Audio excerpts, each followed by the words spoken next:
Hi, it's Adrienne Oliver with Remax Universal and the Oliver team. Wanted to talk to you today about how your interest rate affects your home purchase. So this has been in the news a lot lately. A lot of people are talking about rising interest rates. So I wanted to discuss this and kind of get out in front of it and educate you, the consumer, about the way that this works. So your monthly house payment depends on many factors. This also includes your interest rate. Here are some things to keep in mind about the interest rate. There's 3 of them that I would like for you to consider. The first one is rates change over time. So the rate that you can get a loan for today is very slightly higher than yesterday's rate and maybe lower than tomorrow's rate. Over longer periods of time, rates can fluctuate. Interest rates, depending on which ones you talk about, if you're talking about 30-year or 15-year. 30-year mortgage rates, actually the record highs topped in 1981 at 18%. And they also actually hit a low in 2020 of 3%. So people will predict directions about interest rates, whether they're going to go up and down, and this includes myself, but no one really knows what they're going to do. So if you're considering rates, it's an important consideration, but while you're looking for a home, some lenders may give you an option to rate lock before you find the home for a given period of time. So that's one thing to consider.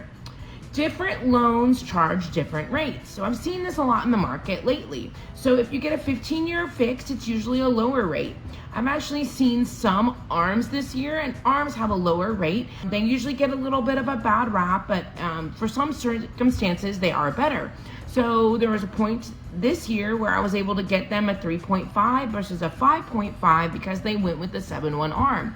This particular couple does not intend on being in this property for more than 7 years, so it makes sense. So they can go higher and they can go lower. So how much will a loan payment change? So the answer to that is the difference in the monthly payment depends on the loan's interest rate, but also the amount of money borrowed. So a borrower who borrows $250,000 at 5% will pay $148 more per month than if the rate was 4%, right? So on a $400,000 loan, you're talking about a difference of $237. So usually in this particular instance, they would want to refinance if they could get a lower rate. The other thing I would have you consider is that housing prices are still going up. So if you think about it, if you're doing 5%, on 350 versus 250, that's something to consider.